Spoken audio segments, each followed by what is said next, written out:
Yep.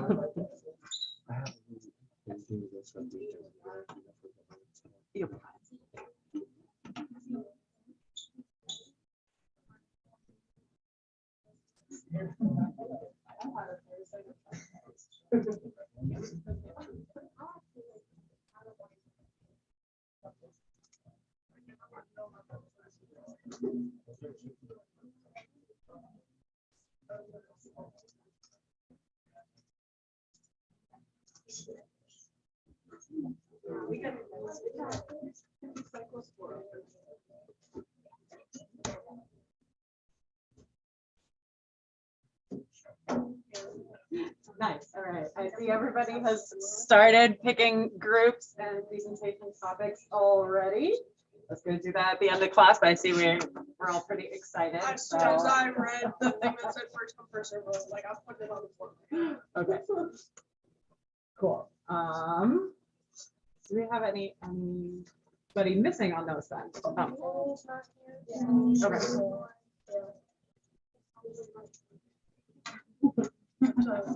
Okay.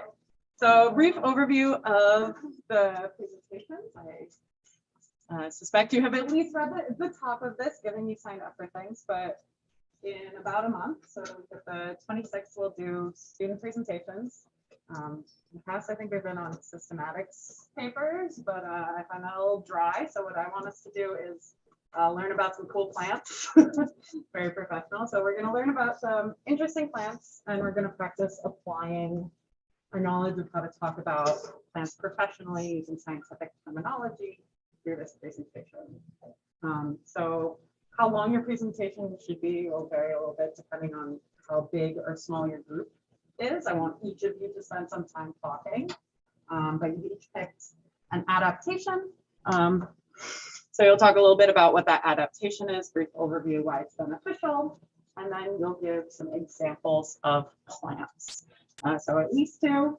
If you have a large group, although these groups look pretty even, go ahead and add another group so that add another example so that you have time for each of you to speak. But what I want you to do is tell me a little bit about where it sits within angiosperm phylogeny, by which I mean, you know, those trees that we've been looking at periodically, right? The ones that look like this. You're going to have to do a little bit searching to figure out what groups it's related to. You may find conflicting information on this, as we mentioned in that first couple of lectures on how we build trees. Trees do differ depending on who made them and what they want to emphasize. So that's fine. Pick one and say why you picked it. If you find conflicting information, why don't you give me some basic information about the plant, like where it goes, grows, what it looks like. So a basic description, name all the parts that you can find information on, the leaves, the flowers, the roots, the fruit, etc. A little bit about its life cycle. So we've gone over some basic angiosperm life cycle stuff. So you may or may not find something very specific about your individual plant, but you should be able to take our basic angiosperm life cycle and add in knowledge about whatever the fruit looks like, whatever the flower looks like, to kind of piece together what your specific example's life cycle should look like. And then some fun facts. I want to be interested in your plant, so tell me something cool about it, whether that's a story, whether it's economically important, whether it has medicinal properties, just anything interesting about it that you can find, because that'll help us remember that someone talked about that plant. I expect that may be what you carry away from this class into the rest of your life, so that's why that bit is in there. Yeah. So next Tuesday, I will be out at an experimental biology conference. So I recommend you all still come to class. I'll have someone come in and bring in any materials that I can think of that might help you work on these presentations. But that should be a good chunk of time where you can work on pulling together this information without having to arrange all your complicated schedules. If you guys haven't noticed, I'm not a big fan of assigning homework. I like us to get stuff done in class when we can. So you may not get through all of it, but you should be able to find the bones of it and piece stuff out. Okay. Questions about the presentations at this point? Of course, questions may arise as you look for stuff, which is why the last note in here is to plan ahead. Because we're piecing together information from different sources, probably all of this information is not going to be in a Wikipedia article in one spot. So you may have little pieces of information you can't find. That's okay, but you should come to me with those ahead of time, and we can either figure out whether we're just not looking in the right places or whether it's really something that's unknown. And I can okay that, but if you don't tell me ahead of time, just tell me the morning you're presenting, that tells me you haven't actually been working on it. So as stuff comes up, we'll talk about it. It should be good. Hopefully these will be fun and not torturous. So when we meet on Thursday, what we're going to be doing is a fruit lab. So we're going to do a short intro on fruit today, and have some time to do initial planning on your presentations today as well, so that you can kind of come prepared to actually get work done. So the fruit comes after the flower. The seeds of the angiosperms are born into the mature ovaries. So when we're looking at the flowers, we looked at the male parts and female parts and how pollination happens. So how sexual reproduction happens in an angiosperm. Now we're looking at the actual fruit itself. So the difference between a gymnosperm and an angiosperm, as we might remember, is that the angiosperms are covered seeds. So they have these ovaries surrounding the seeds. And that part is the fruit. You can have either fleshy fruits or dry fruits. So some things that we think of as not really fruits, right? Like acorns, there's sticks of nuts. Those actually are fruits when we're talking about technical botanical terminology. Vegetables also are fruits, for example. So if you ever hear people talking about a tomato being a fruit, that's what they're talking about, the fact that it is this ovary structure surrounding the seed. So there are layers to this as well. So here we see an image of an apple, protein of an apple, I should say. The ovary wall of the fruit is called the pericarp. So the whole thing around is the pericarp.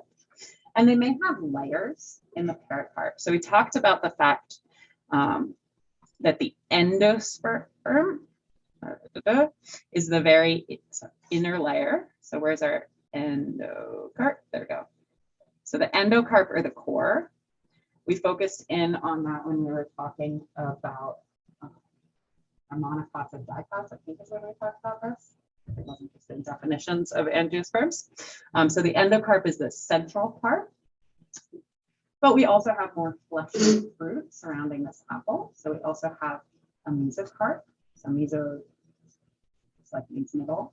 So our mesocarp is this actual fleshy fruit part that you eat outside the core. And then our exocarp is usually just this outer skin layer. I want to compare that to what we might see in a nut. So here we see a walnut chopped up, cut in half. So when we see nuts in the grocery store, we usually have a fleshy part removed from the outside and probably also the shell removed from the outside. But if we pick one off a tree, we'd be able to name some of these same parts. So these are indicated, but so our exocarp is just that thin outer skin layer. So as it turns into spring and summer, you may see some of these outside. So the outer skin, they're the exocarp. And here we have a mesocarp here, again, in this outer layer of our walnut. And then the endocarp is the shell directly surrounding the nut here in this. So we can see these same layers, things that we don't usually think about as fruits.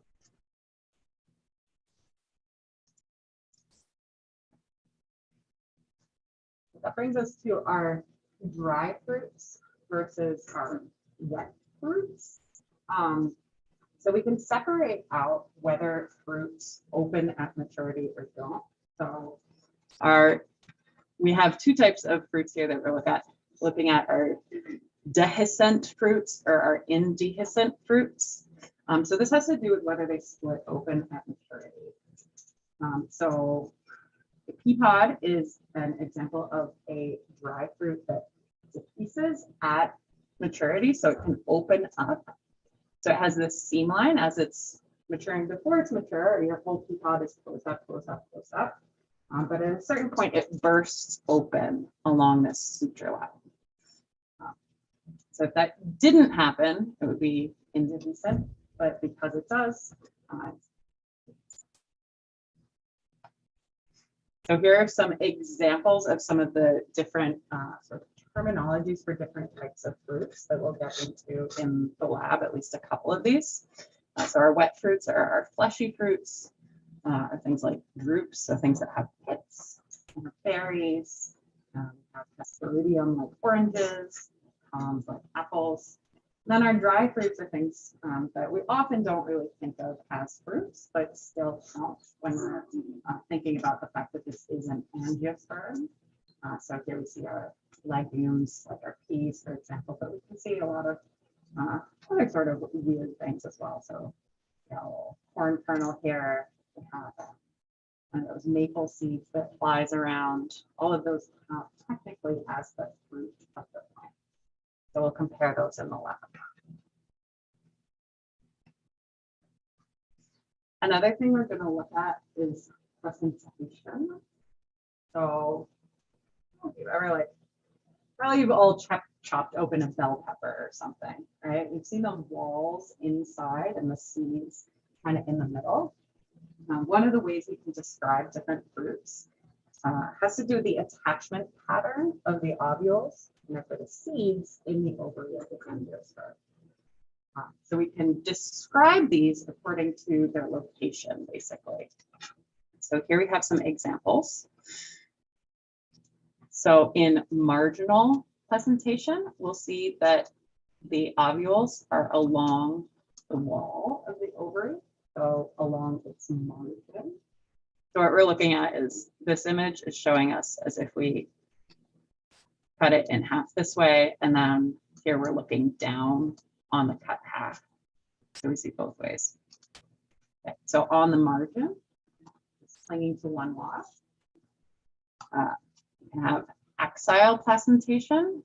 That means that we have like a centerpiece and we have our little ovules sticking out into an empty space. Parietal presentation is kind of like the marginal presentation. So we have our ovules sticking out of the wall, but now we have more of them, basically. So multiple places, not just all in one line, in one margin. And in free central presentation, like in the axile presentation, we have our ovules coming out from the center, but now we're missing these walls that we saw previously. So we just have kind of a stalk sticking out the center and the ovules coming off of it. We can also describe where in the ovule, like top or bottom, we see these ovules forming. So now, instead of cutting our ovule in half like this, we've cut it like this would be the knife, like we've cut it down, down the center, kind of longitudinally. If you take an anatomy, like this is like a sagittal cut. So that's what we're looking at here. So basal presentation just means it's at the base where we see the ovules going, so they're at the bottom, versus apical, we see the seeds up at the top.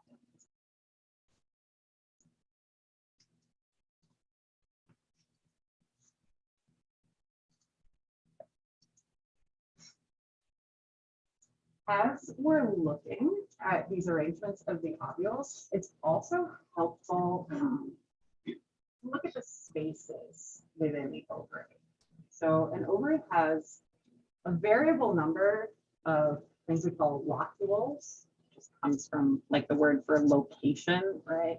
Locule has to do with these little chambers that we see. So a single locule, just one open space, would be one locule. All right, so we can see that here. Here we still just see one locule, but it just has a kind of wavy border here. But in these last two examples, we can see we've separated out that space with walls. So here we see 3 different locules. And in the final image, we see 5 locules. So we can count out those different spaces from the table.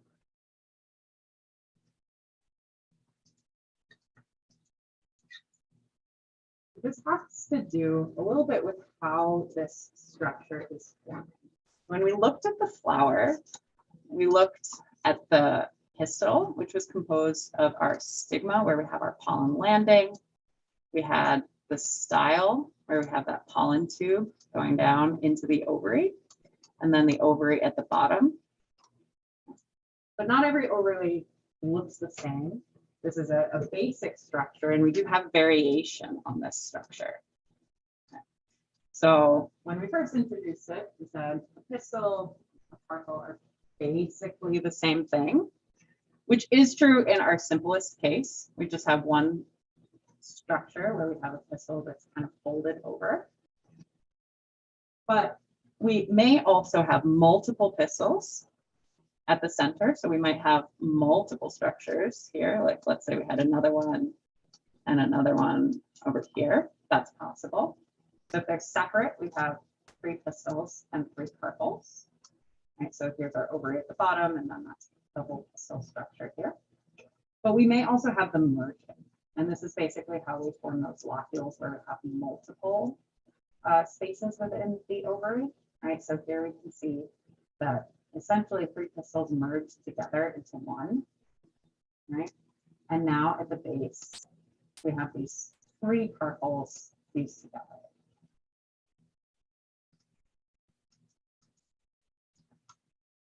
We can name the number of carpels and how they're formed as well.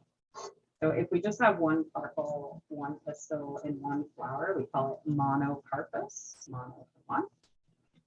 If we have 2 or more carpels and they're separate, they're distinct, it's on apart, those are apocarpous. And if we have this final state where we have our carpels merging together so that we end up with these multiple locules within one structure, or have multiple carpels within this structure, we call it syncarpous. So syn, like synergy, synthesis, things have merged together. These can be helpful terms that you might be describing about your plants in your presentations. Whether someone tells you or not, you may be able to look at a picture of a flower and be able to tell which of those it is, for example. So the evolution of the carpels is kind of interesting. We can kind of link together our understanding of some of our other groups. Specifically, this kind of reminds me of some of the things we saw in the ferns, right?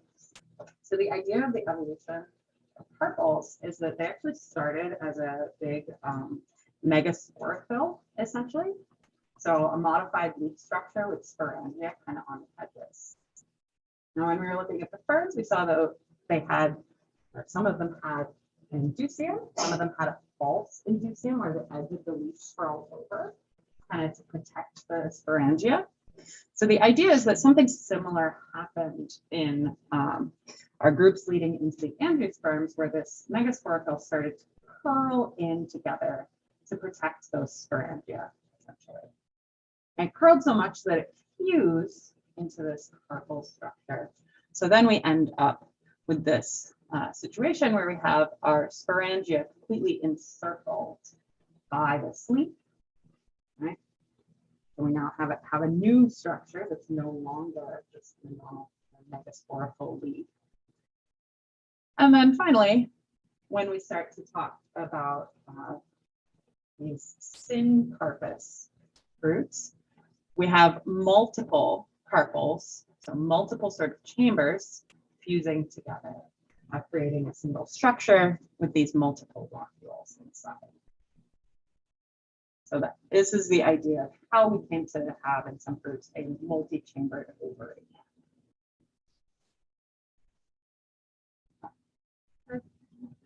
Okay, and those are the basics we'll basically need for when we're looking at our fruits on Thursday.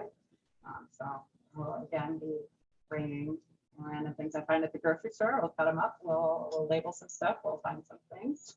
Everybody had fun with that last time, so hopefully it's fun this time too. Might need bigger knives. That's a note for myself. Okay, so now what I would like you to do is talk a little bit with your group, come up with a plan and what you may want to have together, maybe give each person an assignment of something to sort of bring prepared for Tuesday so you can get this presentation stuff off the ground running.